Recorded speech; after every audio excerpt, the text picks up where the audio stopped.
Hello friends, എല്ലാവർക്കും SS മീഡിയയിലേക്ക് സ്വാഗതം. ഇന്ന് നമ്മൾ ഡിസ്കസ് ചെയ്യുന്നത് 5ാം ക്ലാസ്സിലെ സോഷ്യൽ സയൻസ് ആണ് ഡിസ്കസ് ചെയ്യുന്നത്. അതിലെ ആദ്യ 3 ചാപ്റ്ററുകളാണ് നമ്മൾ ഫസ്റ്റിൽ നോക്കുന്നത്. അപ്പോൾ നമുക്ക് ഫസ്റ്റത്തെ ആദ്യ 3 ചാപ്റ്ററുകൾ ഏതൊക്കെയാണെന്ന് നോക്കാം. ആദ്യത്തെയാണ് ചരിത്രത്തിലേക്ക് എന്ന് പറയുന്നത്. രണ്ടാമത്തെയാണ് കല്ലിൽ നിന്ന് ലോഹത്തിലേക്ക്. മൂന്നാമത്തെ ചാപ്റ്ററാണ് നമ്മുടെ കുടുംബം. ഈ 3 ചാപ്റ്ററുകളിൽ ഏറ്റവും ഇമ്പോർട്ടൻ്റ് ആയിട്ടുള്ള കാര്യമാണ് രണ്ടാമത്തെ ചാപ്റ്റർ. ഇതിലാണ് വെങ്കലം, അതുപോലെ തമ്രശിലായുഗം, പ്രാചീന ശിലായുഗം, നവീന ശിലായുഗം, മൊസപ്പൊട്ടോമിയൻ സംസ്കാരം തുടങ്ങിയവ വരുന്നത് ഈ രണ്ടാമത്തെ ചാപ്റ്ററിലാണ്. അതുകൊണ്ട് തന്നെ വളരെ ഇമ്പോർട്ടൻ്റ് ആയിട്ടുള്ള ഒരു ചാപ്റ്ററാണ് രണ്ടാമത്തെ ചാപ്റ്റർ. ഒന്നാമത്തെയും മൂന്നാമത്തെയും ചാപ്റ്ററിൽ നമുക്ക് കുറച്ച് കാര്യങ്ങൾ മാത്രമേ നോക്കാനുള്ളൂ. അപ്പോൾ നമുക്ക് ക്ലാസ്സിലേക്ക് കിടക്കാം. ഫസ്റ്റ് ചാപ്റ്റർ ചരിത്രത്തിലേക്ക്. ഈ ചരിത്രത്തിലേക്ക് എന്ന് പറയുമ്പോൾ നമുക്ക് ആകെ നോക്കാനുള്ളത് ഈ ഒരു ഭീംബേത്ക ഗുഹയാണ്. ഈ ഭീംബേത്ക ഗുഹ സ്ഥിതി ചെയ്യുന്നത് എവിടെ എന്നുള്ള ഒരു ചോദ്യമായിരിക്കും ചോദിക്കാൻ സാധ്യത. ആ സംസ്ഥാനം എന്ന് പറയുന്നത് മധ്യപ്രദേശാണ്. മധ്യപ്രദേശിലാണ് ഭീംബേത്ക ഗുഹ സ്ഥിതി ചെയ്യുന്നത്. അപ്പോൾ മധ്യപ്രദേശിലാണ് ഭീംബേത്ക ഗുഹകൾ സ്ഥിതി ചെയ്യുന്നത്. അതാണ് നമ്മൾ ശ്രദ്ധിച്ച് പഠിക്കേണ്ടത്. നമ്മളോട് LDക്കൊക്കെ PSC ചോദിക്കുന്ന ഒരു ചോദ്യമാണ്. ഭീംബേത്ക ഗുഹ സ്ഥിതി ചെയ്യുന്ന സംസ്ഥാനം ഏതാണെന്ന് ചോദിക്കുകയാണെങ്കിൽ അത് മധ്യപ്രദേശാണ്. ഈ ഒരു കാര്യം മാത്രമേ നമുക്ക് ഈ ഒരു ചാപ്റ്ററിൽ നോക്കാനുള്ളൂ. ഇനി രണ്ടാമത്തെ ചാപ്റ്ററിലേക്ക് കിടക്കാം. രണ്ടാമത്തെ ചാപ്റ്ററാണ് കല്ലിൽ നിന്ന് ലോഹത്തിലേക്ക് എന്ന് പറയുന്ന ചാപ്റ്ററാണ്. അതിൽ നമ്മളോട് ആദ്യം തന്നെ പറയുന്നുണ്ട് ആദിമ മനുഷ്യർ ഉപയോഗിച്ചിരുന്നത്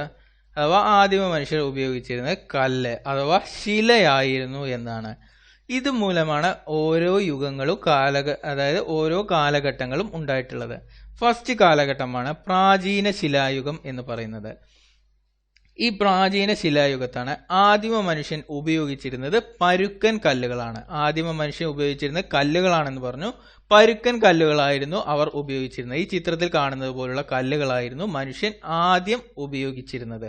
അവർ എന്തിനൊക്കെയായിരുന്നു ഉപയോഗിച്ചിരുന്നതെന്ന് ചോദിച്ചാൽ മൃഗങ്ങളെ വേട്ടയാടാൻ, അതുപോലെ തന്നെ മൃഗങ്ങളിൽ നിന്ന് രക്ഷ നേടാൻ, കാട്ടുകിഴങ്ങുകൾ കുഴിച്ചെടുക്കാൻ, ഇവയ്ക്കൊക്കെ ആയിരുന്നു അവർ ഈ കല്ലുകൾ ഉപയോഗിച്ചിരുന്നത്. അതുപോലെ തന്നെ വളരെ ഇമ്പോർട്ടൻ്റ് ആണ്, അക്കാലത്താണ് മനുഷ്യർ തീ ഉപയോഗിക്കാൻ തുടങ്ങിയത്. അന്നാണ് മനുഷ്യർ തീ ഉപയോഗിക്കാൻ തുടങ്ങിയത്. അതുപോലെ തന്നെ പ്രാചീന ശിലായുഗത്തിൽ തന്നെയായിരുന്നു മനുഷ്യർ താമസിച്ചിരുന്നത് ഗുഹകളിലായിരുന്നു. അന്നത്തെ ആളുകൾ താമസിച്ചിരുന്നത് ഗുഹകളിലായിരുന്നു. അതുപോലെ തന്നെ അക്കാലത്തെ മനുഷ്യർ എന്ന് പറയുന്നത് തീ ഉപയോഗിക്കാൻ തുടങ്ങിയത് പ്രാചീന ശിലായുഗത്താണ്. പിന്നെ അതിലൊരു ഇമ്പോർട്ടൻ്റ് ആയിട്ടുള്ള കാര്യം എന്ന് പറയുന്നത് നമ്മൾ ആദ്യം പറഞ്ഞതാണ്, പരുക്കൻ കല്ലുകളായിരുന്നു അവർ ഉപയോഗിച്ചിരുന്നത്.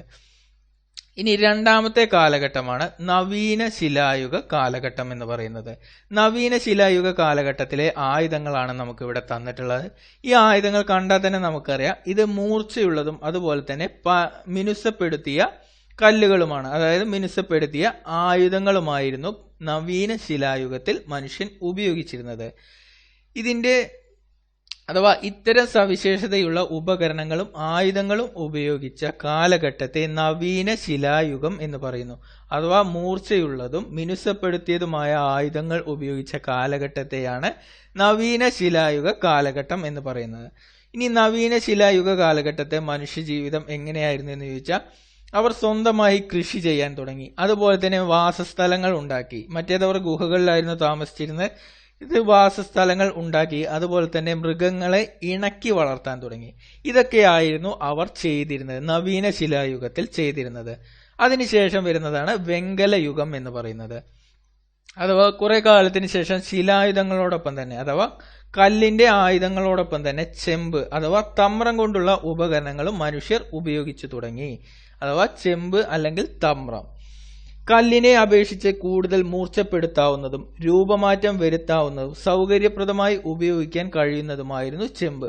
ചെമ്പിന്റെ ഗുണങ്ങളെ കുറിച്ചിട്ടാണ് അവിടെ പറഞ്ഞിട്ടുള്ളത്. അടുത്തതാണ് നമുക്ക് വളരെ ഇമ്പോർട്ടൻ്റ് ആയിട്ടുള്ളത്, കല്ലുകൊണ്ടും ചെമ്പുകൊണ്ടുമുള്ള ഉപകരണങ്ങളും ആയുധങ്ങളും ഉപയോഗിച്ചിരുന്ന കാലഘട്ടമാണ് തമ്രശിലായുഗം എന്ന് പറയുന്നത്. അഥവാ തമ്രശിലായുഗം എന്ന് പറയുമ്പോൾ ആ വാക്കിൽ നിന്ന് തന്നെ കിട്ടും. തമ്രം എന്ന് പറഞ്ഞാൽ ചെമ്പും, ശില എന്ന് പറഞ്ഞാൽ കല്ലും. അഥവാ കല്ലും ചെമ്പും കൊണ്ടുമുള്ള ആയുധങ്ങൾ നിർമ്മിച്ച കാലഘട്ടത്തെയാണ് തമ്രശിലായുഗം എന്ന് പറയുന്നത്. അതിനുശേഷമാണ് ഈയം കണ്ടെത്തുകയും ഈയവും ചെമ്പും ഉരുക്കി ചേർത്ത് വെങ്കലം എന്ന ലോഹസങ്കരം നിർമ്മിക്കുകയും ചെയ്തു. വെങ്കലം ചെമ്പിനേക്കാൾ കടുപ്പമുള്ളതായിരുന്നു. ആയുധങ്ങളും ഉപകരണങ്ങളും ഉണ്ടാക്കാൻ വെങ്കലം ഉപയോഗിച്ച കാലഘട്ടത്തെയാണ് വെങ്കലയുഗം എന്ന് പറയുന്നത്. അപ്പോൾ വെങ്കലം ഉപയോഗിച്ച കാലഘട്ടത്തെയാണ് വെങ്കലയുഗം. അതുപോലെ തന്നെ ശിലയും ചെമ്പും ഉപയോഗിച്ചിരുന്ന കാലഘട്ടത്തെയാണ് തമ്രശിലായുഗം എന്ന് പറയുന്നത്. ഇനി അടിയിൽ അതിന്റെ ഒരു ഫ്ലോ ചാർട്ടാണ്. പ്രാചീനം, നവീനം, തമ്രം, വെങ്കലം, ആ യുഗങ്ങളുടെ ഫ്ലോ ചാർട്ടാണ് കൊടുത്തിട്ടുള്ളത്. ഇനി അതിന്റെ പ്രത്യേകതകൾ എന്ന് പറയുന്നത് കൃഷി മെച്ചപ്പെടുത്തുകയുണ്ടായി. ഇതുമൂലമാണ് അവർ നദീതടങ്ങളിലെ ഫലപുഷ്ടമായ മണ്ണും നദികളിൽ നിന്നുള്ള ജലവുമാണ് ഇത്തരത്തിലുള്ള കാർഷിക മികവിന് കാരണമായത്. അതായത് ഈ കാലഘട്ടത്തിലാണ് അവർ നന്നായിട്ട് കൃഷികൾ ആരംഭിക്കാൻ തുടങ്ങിയത്. അത്ര കാര്യങ്ങളാണ് ഈ 3 കാലഘട്ടത്തിൽ പറയുന്നത്. ഇനി വെങ്കലയുഗ സംസ്കാരങ്ങളുടെ കേന്ദ്രങ്ങളാണ്. അതായത് ഈ വികസിച്ചതോടുകൂടി, അതായത് നദീതടങ്ങളിൽ കൃഷി ചെയ്യുന്നതിനോടുകൂടി പലതരം സംസ്കാരങ്ങൾ ഉടലെടുക്കുകയുണ്ടായി. അതിലെ ആദ്യത്തെയാണ് മൊസപ്പൊട്ടാമിയൻ സംസ്കാരം എന്ന് പറയുന്നത്. നമ്മൾ പറഞ്ഞു നദികളുടെ തീരങ്ങളിലായിരുന്നു കർഷകർ പ്രധാനമായും തമ്പടിച്ചിരുന്നത്, അതായത് താമസിച്ചിരുന്നത്. കാരണം അവർക്ക് വെള്ളത്തിനും മറ്റും ഫലപുഷ്ടമായ മണ്ണിനും കാരണം ഈ നദികളായിരുന്നു എന്ന് നമ്മൾ പറഞ്ഞു. ഈ വസ്തുതയാണ് മൊസപ്പൊട്ടാമിയൻ സംസ്കാരം. യുഫ്രട്ടീസ്, ടൈഗ്രീസ് തടങ്ങളിലാണ് മൊസപ്പൊട്ടാമിയൻ സംസ്കാരം നിലനിന്നിരുന്നത്. യുഫ്രട്ടീസ്, ടൈഗ്രീസ് തടങ്ങളിലാണ് മൊസപ്പൊട്ടാമിയൻ സംസ്കാരം നിലനിന്നിരുന്നത്. 2 നദികൾക്കിടയിലുള്ള പ്രദേശം എന്നാണ് മൊസപ്പൊട്ടാമിയ എന്ന വാക്കിന്റെ അർത്ഥം. മൊസപ്പൊട്ടാമിയ എന്ന വാക്കിന്റെ അർത്ഥം എന്ന് പറയുന്നത് 2 നദികൾക്കിടയിലുള്ള പ്രദേശം എന്നാണ്. ഈ പ്രദേശം ഉൾപ്പെടുന്നതാണ് ഇന്നത്തെ ഇറാഖ്. മൊസപ്പൊട്ടാമിയൻ സംസ്കാരം എവിടെയാണെന്ന് ചോദിച്ചാൽ ഇന്നത്തെ ഇറാഖിലാണ് അത് സ്ഥിതി ചെയ്യുന്നത്. ക്യൂണിഫോം ലിപി മൊസപ്പൊട്ടാമിയയിൽ രൂപം കൊണ്ടതാണ്. ഇത് ഇമ്പോർട്ടന്റ് ആയിട്ടുള്ള കാര്യമാണ്, ഒന്ന് നോട്ട് ചെയ്തു വെക്കണം. ക്യൂണിഫോം ലിപി മൊസപ്പൊട്ടാമിയയിലാണ് രൂപം കൊണ്ടത്.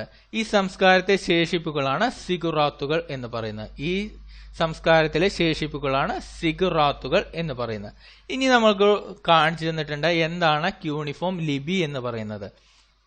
പുരാതനമായ എഴുത്തുലിപികളിൽ ഒന്നാണ് ക്യൂണിഫോം ലിപി എന്ന് പറയുന്നത്. പുരാതനമായ എഴുത്തുകളിൽ, അതായത് എഴുത്ത് ലിപികളിൽ ഒന്നാണ് ക്യൂണിഫോം ലിപി എന്ന് പറയുന്നത്. സുമേറിലാണ് ഇത് ആരംഭിച്ചത്. ആപ്പിന്റെ രൂപത്തിലുള്ള ചിത്രലിപിയാണ്. അതായത് ആപ്പിന്റെ രൂപത്തിലുള്ള ചിത്രലിപിയാണ് ക്യൂണിഫോം ലിപി എന്ന് പറയുന്നത്. എഴുത്ത് പ്രതലം എന്ന് പറയുന്നത് കളിമൺ പാളികളായിരുന്നു. ഇതൊന്നും നിങ്ങൾ ഓർക്കേണ്ട കാര്യമൊന്നുമില്ല. ഇതിലാകെ ചോദിക്കുന്നത് ക്യൂണിഫോം ലിപി രൂപം കൊണ്ടത് എവിടെയാണെന്ന് ചോദിച്ചാൽ മൊസപ്പൊട്ടാമിയയിലാണ്. പിന്നെ ക്യൂണിഫോം ലിപി എന്താണെന്നാണ് പറഞ്ഞിട്ടുള്ളത്, അതൊന്ന് വായിക്കുക. അതുപോലെ തന്നെയുള്ളതാണ് സിഗുറാത്തുകൾ എന്ന് പറയുന്നത്. സിഗുറാത്തുകൾ ദേവാലയ സമുച്ചയങ്ങളാണ്. സിഗുറാത്തുകൾ എന്താണ് എന്നൊരു ചോദ്യം വന്നാൽ അവ ദേവാലയങ്ങളായിരുന്നു. ഇതിന്റെ പുറം ഭാഗം ചുട്ടെടുത്ത ഇഷ്ടികകൾ കൊണ്ടാണ് നിർമ്മിച്ചിരിക്കുന്നത്. 25ഓളം സിഗുറാത്തുകൾ ഈ പ്രദേശങ്ങളിൽ നിർമ്മിക്കപ്പെട്ടതായി കണ്ടെത്തിയിട്ടുണ്ട്. അടുത്തതാണ് വളരെ ഇമ്പോർട്ടന്റ്. ഇവയിൽ ഊർ എന്ന നഗരത്തിലെ സിഗുറാത്തുകൾ ഇന്നും സംരക്ഷിക്കപ്പെടുന്നുണ്ട്.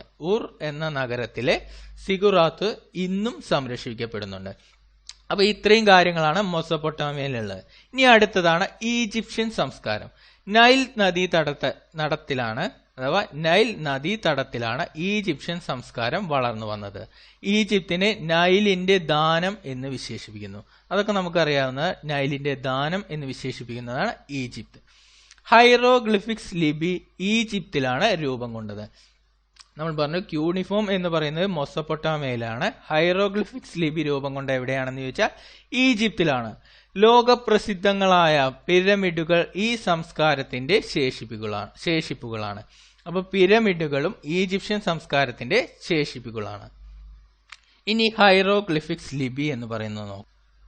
ഹൈറോഗ്ലിഫിക്സ് ലിപി പുരാതന ഈജിപ്തുകാർ ഉപയോഗിച്ചിരുന്ന ലിപിയാണ് ഹൈറോഗ്ലിഫിക്സ് എന്ന് പറയുന്നത്.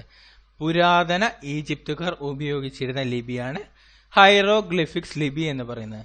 ഇതിന്റെ പ്രത്യേകതകൾ എന്ന് പറയുന്നത് ചിഹ്നരൂപങ്ങളും അക്ഷരരൂപവും കൂട്ടിച്ചേർത്താണ് ഈ ലിപി നിർമ്മിച്ചിരിക്കുന്നത്. അതുപോലെ തന്നെ തടിയും പാപിറസുമാണ് എഴുതുവാൻ ഉപയോഗിച്ചിരുന്ന പ്രതലം എന്ന് പറയുന്നത്. നമ്മൾ മറ്റോടത്ത് ക്യൂണിഫോം ലിപിയിൽ പറഞ്ഞു, അവിടെ കളിമണ്ണായിരുന്നു ഉപയോഗിച്ചിരുന്നത്. ഇവിടെ ഉപയോഗിക്കുന്നത് തടിയും പാപിറസുകളുമാണ്. അതാണ് ഈ ഹൈറോഗ്ലിഫിക്സ് ലിപിയിൽ വരുന്നത്. ഇനി അടുത്തതാണ് പിരമിഡുകൾ. ഈജിപ്തിലെ ഭരണാധികാരികളായിരുന്ന ഫറവോമാരുടെ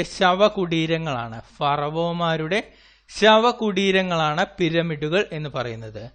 കുഫു രാജാവ് നിർമ്മിച്ച ഗിസയിലെ പിരമിഡാണ് ഇവയിൽ ഏറ്റവും വലുത്. ഇതാണ് നമ്മളൊന്ന് ശ്രദ്ധിക്കേണ്ട കാര്യം. കുഫു രാജാവ് നിർമ്മിച്ച ഗിസയിലെ പിരമിഡാണ് ഇവയിൽ ഏറ്റവും വലുത്. ഇനി അടുത്തതാണ് ചൈനീസ് സംസ്കാരം.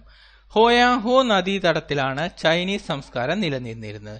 ഹോയാങ്ഹോ നദീതടത്തിലാണ്. ഈജിപ്ഷ്യൻ എവിടെയെന്ന് പറഞ്ഞു? നൈലാണ്. ചൈനീസ് എന്ന് പറയുന്നത് ഹോയാങ്ഹോ നദീതടത്തിലാണ് ചൈനീസ് സംസ്കാരം നിലനിന്നിരുന്നത്. വെങ്കലയുഗത്തിൽ രൂപപ്പെട്ട ചൈനീസ് ലിപിയാണ് മാറ്റങ്ങളോടെ ഇന്നും ചൈനയിൽ നിലനിൽക്കുന്നത്. ചൈനീസ് ലിപിയാണ് ഇന്നും, അഥവാ വെങ്കലയുഗത്തിൽ രൂപപ്പെട്ട ചൈനീസ് ലിപിയാണ് ഇന്നും ചൈനയിൽ നിലനിൽക്കുന്നത്. ചില മാറ്റങ്ങളുണ്ടെന്ന് മാത്രമേ ഉള്ളൂ. വെങ്കല ശില്പങ്ങൾ നിർമ്മിക്കുന്നതിൽ അവർ വിദഗ്ധരായിരുന്നു. അഥവാ വെങ്കല ശില്പങ്ങൾ നിർമ്മിക്കുന്നതിൽ വിദഗ്ധർ ആരായിരുന്നു എന്ന് ചോദിച്ചാൽ ചൈനീസ് സംസ്കാരത്തിന്റെ ഇതിലുള്ള ചൈനീസുകാരായിരുന്നു. ഇതാണ് അവർ നിർമ്മിച്ച ഒരു വെങ്കല പ്രതിമ എന്ന് കാണിക്കുന്നത്. അടുത്തതാണ് ഹാരപ്പൻ സംസ്കാരം. സിന്ധു നദീതടത്തിലാണ് ഹാരപ്പൻ സംസ്കാരം വികാസം പ്രാപിച്ചത്. ഹാരപ്പൻ സംസ്കാരം എവിടെയാണെന്ന് ചോദിച്ചാൽ സിന്ധു നദീതടത്തിലാണ്. ഈ പ്രദേശങ്ങൾ ഇന്നത്തെ ഇന്ത്യയിലും പാകിസ്ഥാനിലുമാണ്. ഇന്നത്തെ ഇന്ത്യയിലെയും പാകിസ്ഥാനിലെയും ഭാഗത്താണ് സിന്ധു നദീതട സംസ്കാരം സിന്ധു നദീതട സംസ്കാരമല്ല, ഹാരപ്പൻ സംസ്കാരം. ഹാരപ്പയിലെ നഗരാസൂത്രണവും മികച്ചതായിരുന്നു. അക്കാലത്തെ തെരുവുകളിൽ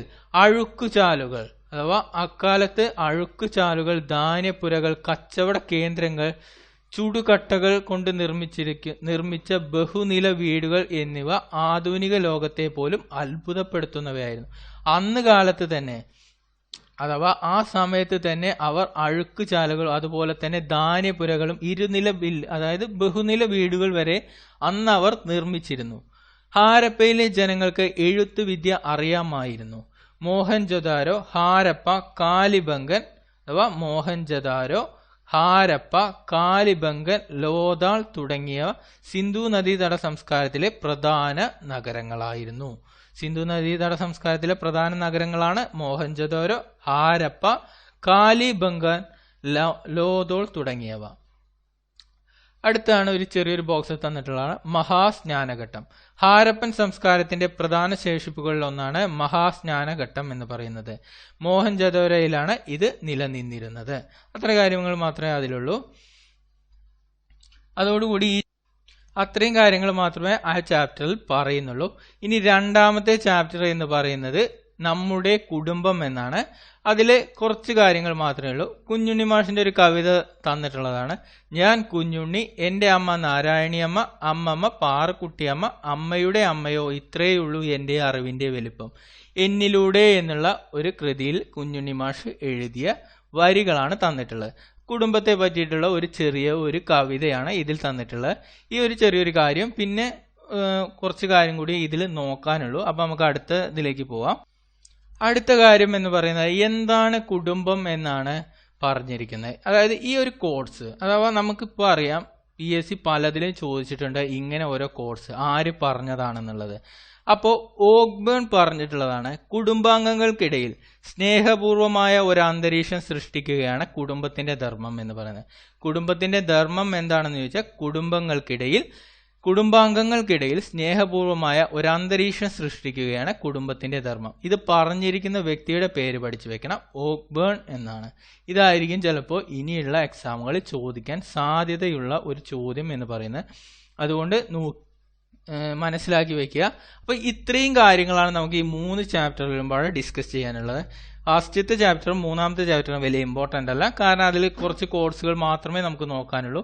ബാക്കിയുള്ളവയാണ് ഇമ്പോർട്ടൻ്റ്. അഥവാ 2ാമത്തെ ചാപ്റ്ററാണ് ഇന്ന് നമ്മളെടുത്ത 2ാമത്തെ ചാപ്റ്ററിലാണ് വെങ്കല ശിലായുഗം, പ്രാചീന ശിലായുഗം, അങ്ങനെയുള്ള കാര്യങ്ങളെല്ലാം, നവീന ശിലായുഗം തുടങ്ങിയവയൊക്കെ പഠിക്കേണ്ടത്. അതുപോലെ മെസൊപ്പൊട്ടേമിയൻ സംസ്കാരം തുടങ്ങിയവ. ഇതെല്ലാം 5ാം ക്ലാസ്സിലുള്ള ചാപ്റ്ററുകളിൽ നിന്നുള്ള കാര്യങ്ങൾ മാത്രമാണ് പറഞ്ഞിട്ടുള്ളത്. കൂടുതൽ വിവരങ്ങൾക്ക് നിങ്ങൾക്ക് നിങ്ങളുടെ റാങ്ക് ഫയലോ മറ്റ് വീഡിയോസോ ഉപകാരപ്പെടുത്താവുന്നതാണ്. എന്നിരുന്നാലും നിങ്ങൾ ഇതെല്ലാം ഒരു തവണയെങ്കിലും കേട്ടിരിക്കുകയോ വായിച്ചിരിക്കുകയോ ചെയ്തിരിക്കണം. അപ്പോൾ നിങ്ങൾക്ക് വീഡിയോ ഇഷ്ടമായാൽ നിങ്ങളുടെ കൂട്ടുകാരിലേക്ക് കൂടി ഷെയർ ചെയ്യുക. Thanks for watching.